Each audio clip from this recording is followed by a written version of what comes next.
File है जो दिल्ली के कृषि मंत्रालय में बनती है। अब उसे मुंबई के एक विभाग से मंजूरी लेनी है और फिर उसकी सूचना चेन्नई के एक दफ्तर को भी देनी है। आज हम उसी फाइल के सफर पर चलेंगे और देखेंगे कि राजभाषा नियम 1976 हर मोड़ पर उसकी भाषा कैसे तय करते हैं।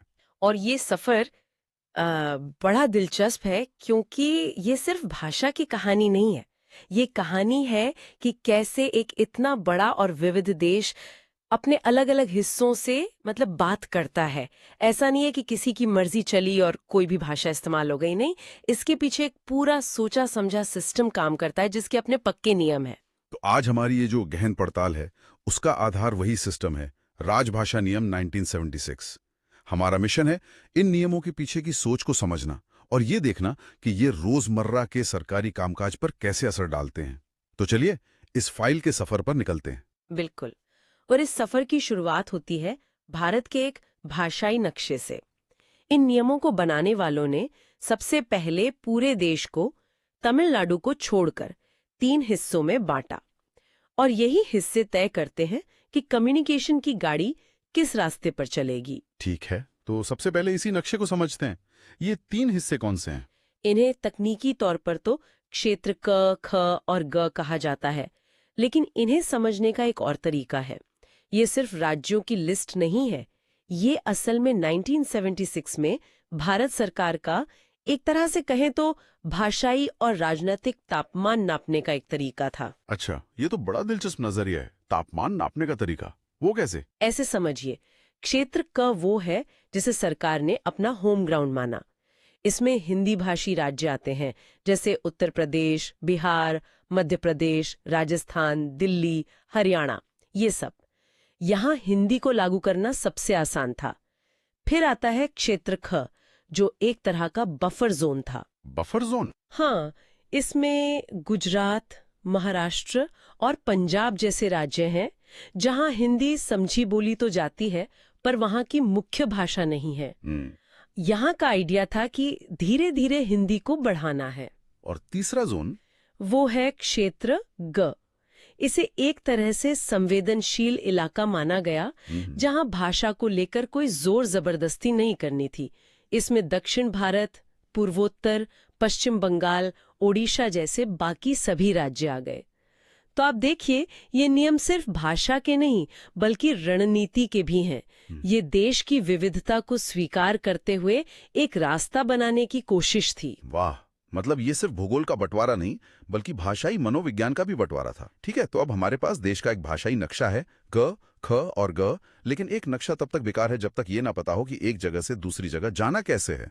सरकारी चिट्ठियों के लिए यही कैसे का जवाब नियम 3 में छिपा है ना? बिल्कुल सही पकड़ा है। नियम 3 ही इस पूरी व्यवस्था की जान है। ये तय करता है कि हमारी वो फाइल जो दिल्ली में बनी है, वो जब मुंबई या चेन्नई जाएगी तो किस भाषा में जाएगी।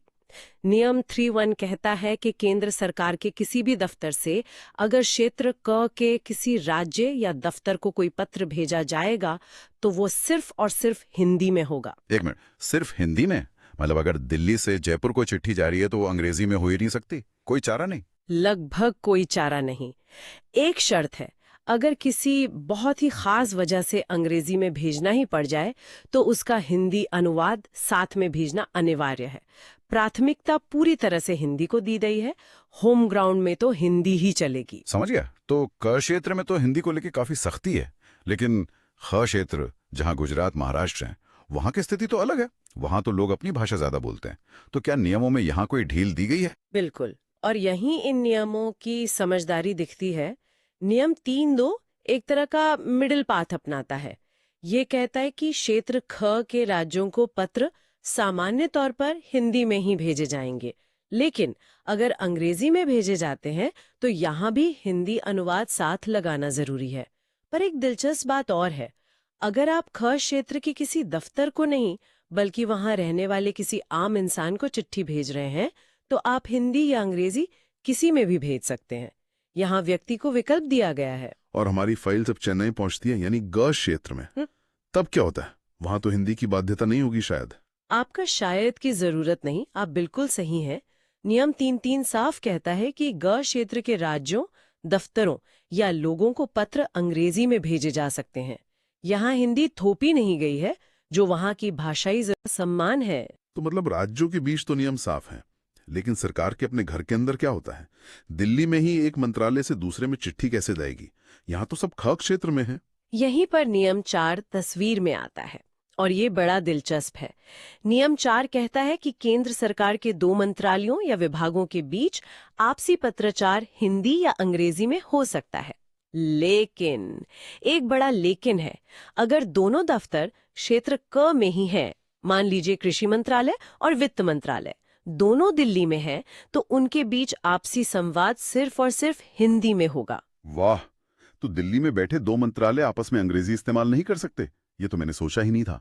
ये तो एक तरह का हिंदी ओनली जोन हो गया। अच्छा, ये तो हुई सरकार की अंदरूनी बात, लेकिन आम नागरिक का क्या?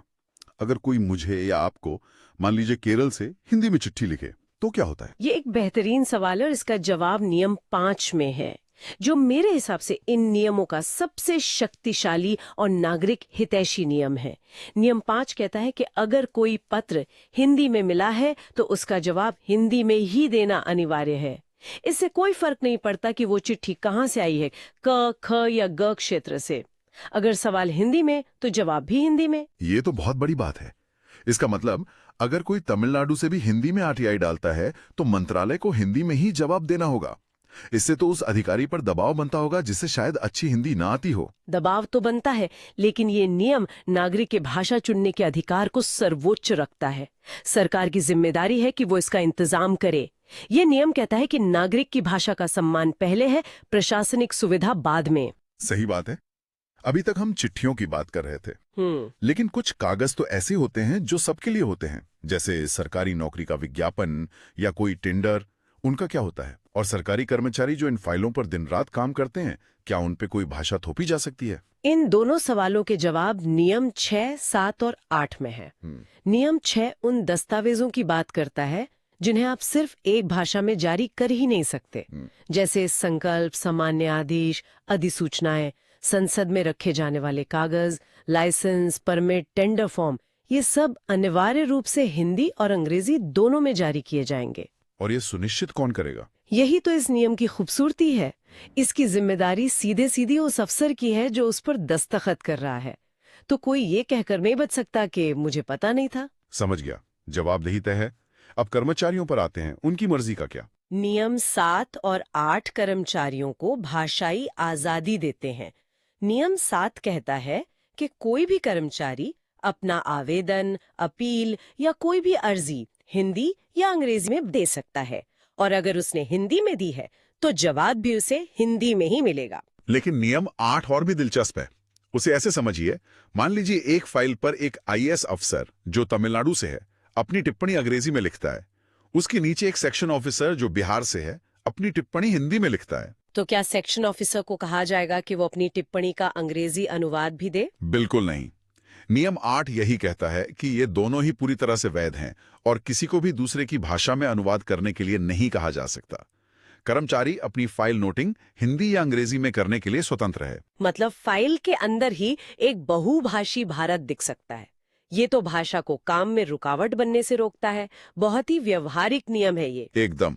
इसका मकसद यही है कि काम चलता रहे, भाषा की वजह से रुके नहीं। हाँ, इसके लिए भी नियम है। यहाँ नियम 10, 11 और 12 काम आते हैं। नियम 10 एक पैमाना तय करता है। ये कहता है कि जिन सरकारी दफ्तरों में 80% या उससे ज्यादा कर्मचारी हिंदी का कार्य साधक ज्ञान रखते हों, उन दफ्तरों को सरकार अधिसूचित कर सकती है, यानी ऑफिशियली डिक्लेयर कर सकती है कि वे अपना कुछ खास काम हिंदी में करें। एक मिनट, ये कार्य साधक ज्ञान का मतलब क्या है? क्या इसका कोई तय पैमाना है? मतलब क्या किसी को बस हिंदी पढ़नी लिखनी आनी चाहिए या इसमें और भी कुछ शामिल है? अच्छा सवाल है। इसका एक तय पैमाना है। मोटे तौर पर इसका मतलब है कि कर्मचारी ने 10वीं की परीक्षा हिंदी विषय के साथ पास की हो, या सरकार की जो प्राज्ञा नाम की परीक्षा होती है उसे पास किया हो। मतलब एक बेसिक लेवल की हिंदी उसे समझनी और लिखनी आती हो। तो ये 80% का आंकड़ा एक बेंचमार्क है, जिसके बाद उस दफ्तर से हिंदी में ज्यादा काम करने की उम्मीद की जाती है। और बढ़ावा देने के लिए और क्या होता है? नियम 11 छोटी छोटी मगर बहुत जरूरी चीजों पर ध्यान देता है। इसके मुताबिक दफ्तर के सभी रजिस्टर्स, फॉर्म्स, नियम पुस्तिकाएं, नाम पट, साइन बोर्ड, लेटर हेड और यहाँ तक कि दफ्तर की मोहरें भी वो हिंदी और अंग्रेजी दोनों में होनी चाहिए। यानी हर तरफ आपको दोनों भाषाएं दिखनी चाहिए ताकि धीरे धीरे लोग सहज हो जाएं। ठीक है, नियम तो बहुत अच्छे हैं, लेकिन अगर कोई इन्हें माने ही नहीं तो गर्दन किसकी पकड़ी जाएगी? आखिर में जवाबदेही किसकी है? ये सबसे अहम सवाल है और इसका जवाब नियम 12 में साफ साफ लिखा है। ये नियम कहता है कि राजभाषा अधिनियम और इन सभी नियमों को सही ढंग से लागू करवाने की पूरी जिम्मेदारी उस दफ्तर के प्रशासनिक प्रमुख यानी एडमिनिस्ट्रेटिव हेड की होगी। मतलब डायरेक्टर, सेक्रेटरी या जो भी उस ऑफिस का बॉस है, ये उसकी जिम्मेदारी है कि वो देखे कि नियमों का पालन हो रहा है या नहीं। वो इससे पल्ला नहीं झाड़ सकता। तो अगर हम इस पूरी चर्चा और हमारी उस फाइल के सफर को समेटें, तो ये नियम सिर्फ ये नहीं बताते कि चिट्ठी हिंदी में जाएगी या अंग्रेजी में। बिल्कुल नहीं। ये प्रशासनिक सुविधा, राष्ट्रीय एकता और भाषाई सम्मान के बीच संतुलन बनाने का एक ढांचा है। ये दिखाता है कि कैसे केंद्र सरकार भारत की भाषाई विविधता का सम्मान करते हुए एक संपर्क भाषा के रूप में हिंदी को धीरे धीरे और व्यवस्थित तरीके से बढ़ावा देने का प्रयास करती है। इसमें कहीं सख्ती है तो कहीं नरमी है और कहीं प्रोत्साहन। यह संतुलन साधने की एक बहुत ही सोची समझी और जटिल कोशिश लगती है, जो आज भी जारी है। हाँ, और इसी के साथ ये एक विचारणीय प्रश्न भी छोड़ जाता है। ये नियम 1976 में बनाए गए थे, जब संचार का माध्यम कागज, टाइपराइटर और डाक हुआ करता था। आज हम डिजिटल युग में हैं, जहां ईमेल्स, इंस्टेंट मैसेजिंग और एआई आधारित अनुवाद के शक्तिशाली उपकरण मौजूद हैं। ऐसे में ये सोचना जरूरी है कि आज के तकनीकी दौर में इन नियमों की प्रासंगिकता और इनके कार्यान्वयन के तरीके में किस तरह के बदलावों की गुंजाइश हो सकती है।